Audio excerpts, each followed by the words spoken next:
Today we're going to take a look at the PSI Woodworking 3-step lathe buffing system. There's 3 8-inch wheels, as well as all the required washers, and 3 different compounds: Tripoli, White Diamond, and Carnauba. Also comes with a mandrel. The overall length, 16 inches. Feels nice and high quality. Definitely didn't skimp on the oil.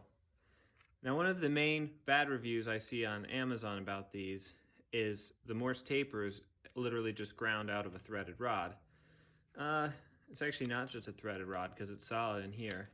Anyway, I'm gonna take a picture of the inside of my taper and the headstock before and after, and we'll see if it causes any issues.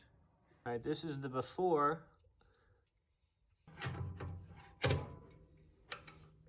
There's a good amount of wiggle on the end of the shaft. It's definitely not a well-machined taper.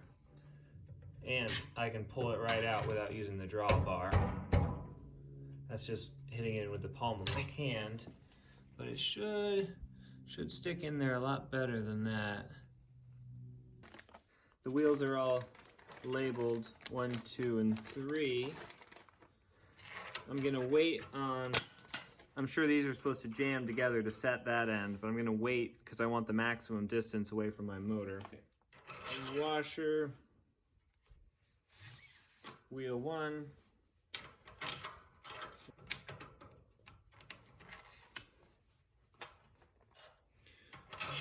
Washer, wheel 2.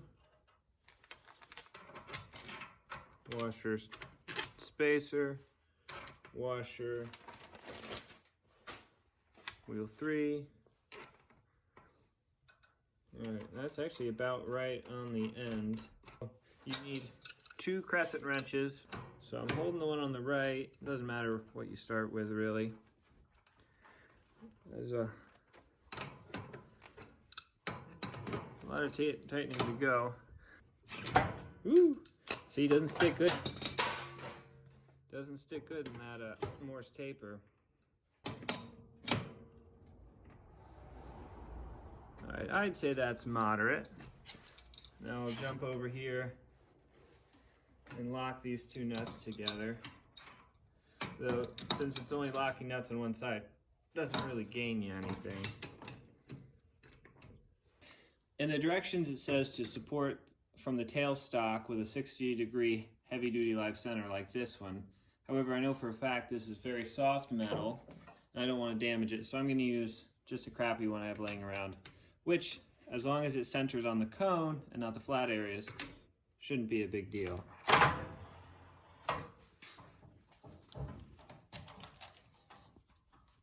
Still lines up pretty good. You can see that wiggle I talked about earlier in the Morse taper, but not too bad.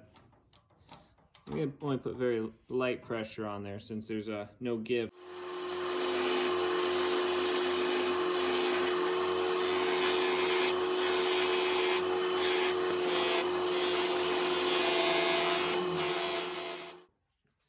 I'm going to polish one up and with the system, and then we can compare the finishes.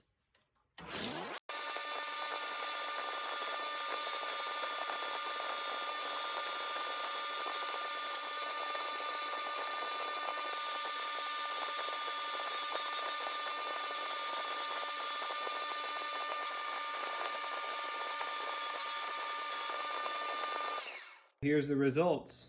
This is what I started with. 220 finished with Danish oil and nothing done after that. And here's what we got off the PSI polishing or buffing system. Really nice shine. I could probably put some more work into this end grain. I might go back and do that now. Really impressed with it though. It really is ridiculous how much this flannel wheel is shedding. It's peeling it right back. It's like a 1/2 inch in.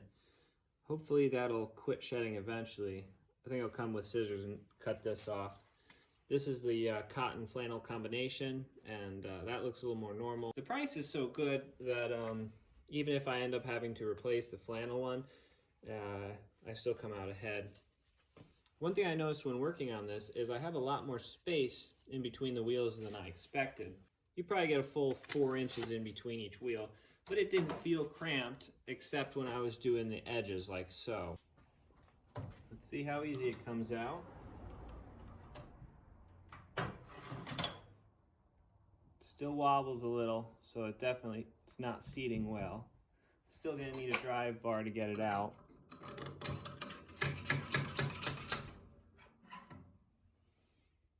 All right, we can see where the bluing came off right up around there.